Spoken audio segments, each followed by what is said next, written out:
عبادي الذين آمنوا إن أرضي واسعة. Man yuridillahu bihi khaira yufaqihu fiddin.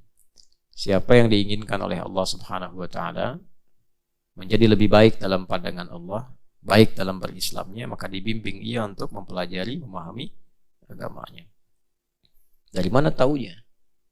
Kita bisa menentukan kualifikasi si fulan dikehendaki, si fulan tidak. Kenapa si fulan dikehendaki, si fulan tidak? Itu kan pertanyaan logisnya. Nah, sekarang kita bahas fikih man. Nah, fikih man itu bagaimana? Kita ambil dalam Quran dulu. Quran surah ketiga, Ali Imran ayat 37. Fataqabbalaha rabbuha biqabulin hasadin wa ambataha nabatan hasana wa kaffalaha Zakaria. Kullama dakhala 'alayha Zakaria al-mihraba wajada 'indaha rizqa. Qala ya Maryam anna laki hadha? Qalat huwa min 'indillah. Berarti kan ujungnya innallaha yarzuqu man yasha bighairi hisab. Maryam itu dibuatkan mihrab oleh bapak ibunya, tempat khusus ibadah. Keutamaan mihrab itu cepat mengabulkan doa dan cepat mendatangkan rezeki. Jadi kalau ingin rezekinya dipercepat oleh Allah, doanya cepat dikabul, bikin mihrab. Tidak harus di masjid. Ya, misalnya di rumah, tidak harus satu ruangan. Kalau ada, alhamdulillah. Kalau tak ada, ya sehamparan sejadah. Tapi khususkan untuk ibadah. Jadi jangan dicampuri di luar ibadah. Ya, termasuk urusan-urusan duniawi yang pakai handphone apa semua itu di luar mihrab. Mihrab itu hanya untuk sholat, baca Quran, zikir, itu aja. Itu kalau bisa digunakan demikian, cepat mengabulkan doa. Nah, singkatnya Maryam punya mihrab diisi dengan ibadah yang sempurna dengan ukuran Maryam. Maka yang terjadi apa? Semua rezekinya Allah mudahkan. Pamannya Nabi Zakaria setiap mengantarkan kebutuhan Maryam, baik makanan ataupun yang lainnya, sudah ada. Ya kan? Sampai setiap kali kejadian begitu, ingin dikonfirmasi. Pamannya tahu pasti Allah berikan. Pamannya Nabi kok. Tapi ingin mengonfirmasi di lisan Maryam untuk menunjukkan kesuksesan Maryam dalam beribadah. Ditanya, Maryam dari mana semua ini? Kok saya antarkan sudah ada. Kadang-kadang di musim yang nggak ada. Musim apel, ada apel wajar. Ini bukan musim apel, ada apel. Paman mau ngantarkan makanan sudah ada. Antarkan pakaian sudah ada. Kan kurang lebih begitulah ilustrasinya. Ditanya apa jawabannya? Ini semua dari Allah. Nah, kalau sudah ada jawaban dari Allah, berarti berhasil pendidikannya. Anak kalau ditanya misalnya kan, dari mana ada ini? Allah yang berikan. Berarti dia menunjukkan ada kesan pembelajaran yang kuat. Baik ya? Nah, tapi belum selesai sampai situ. Ujungnya, innallaha yarzuqu man yasha bighairi hisab. Paman, seperti kita tahu, Allah itu akan memberikan rezeki pada hamba yang dikehendaki. Siapa yang dikehendaki? Tanpa adanya batasan. Apa fikih man yang dimaksudkan di situ? Di Quran itu kalau sudah ada man, sepanjang tidak ditaksis berarti maknanya umum. Gitu ya? Maka kalau ada kata man yang sifatnya umum, maksudnya adalah jadilah bagian dari orang itu. Bukan kita menghukumi orang lain yang masuk dalam wilayah itu.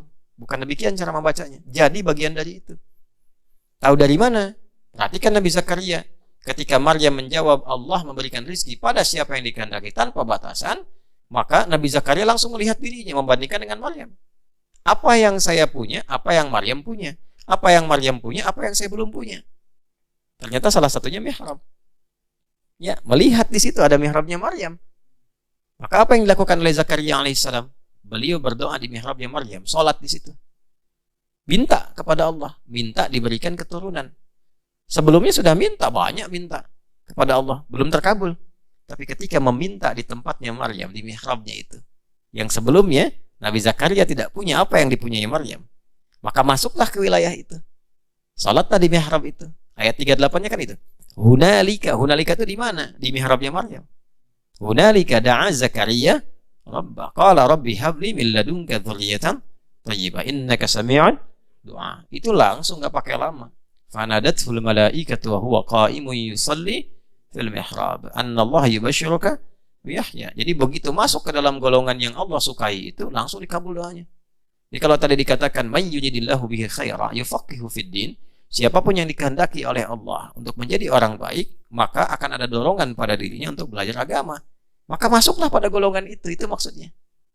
Ya, bagaimana caranya? Motivasi diri untuk belajar agama. Ya, cari motivasi terbaiknya, minimal menyiapkan bekal untuk pulang kepada Allah. Memahami bahwa dalam kehidupan tidak selamanya hidup, pasti akan kembali, pasti akan pulang. Kemudian dilihat orang-orang yang sukses setelah mempelajari agama, bukan cuma untuk akhiratnya, dunianya juga sukses. Bagaimana orang-orang jahiliyah jadi sukses, bisnisnya sukses. Kok bisa orang bisnis belajar Islam makin sukses bisnisnya? Yang berkedudukan belajar Islam makin tinggi kedudukannya. Gimana caranya tuh? Jadikan motivasi, maka masuklah pada golongan itu. Begitu kita masuk pada golongan itu, belajar Islam dengan benar, sesuai dengan objeknya, sesuai dengan passionnya, maka ketika mendapatkan bagian itu baru masuk, sudah dijadikan oleh Allah sebagai golongan terbaik. Itu maksudnya. Jadi jangan tunggu dan membedakan orang lain dan menghukumi bahwa kita belum masuk ke situ, tidak. Karena pasti setiap manusia itu sepanjang masih hidup akan ada getaran dalam dirinya untuk mengingat Tuhan. Itu bimbingan Allah pertama. Nah, kalau sudah ada itu, langsung sambut. Nah, itu yang dimaksud menjadi man di situ. Dari mana ayatnya? Quran surah ke-29 ayat 69. Walladzina jahadu fina lanahdiyannahum subulana. Kalau orang sudah kami beri petunjuk, dia ikuti, kami tunjukkan jalan-jalan yang lain. Lebih banyak lagi. Ya, Bapak awalnya mungkin dengar info, ada kajian, lihat YouTube, tiba-tiba ikut ta'lim.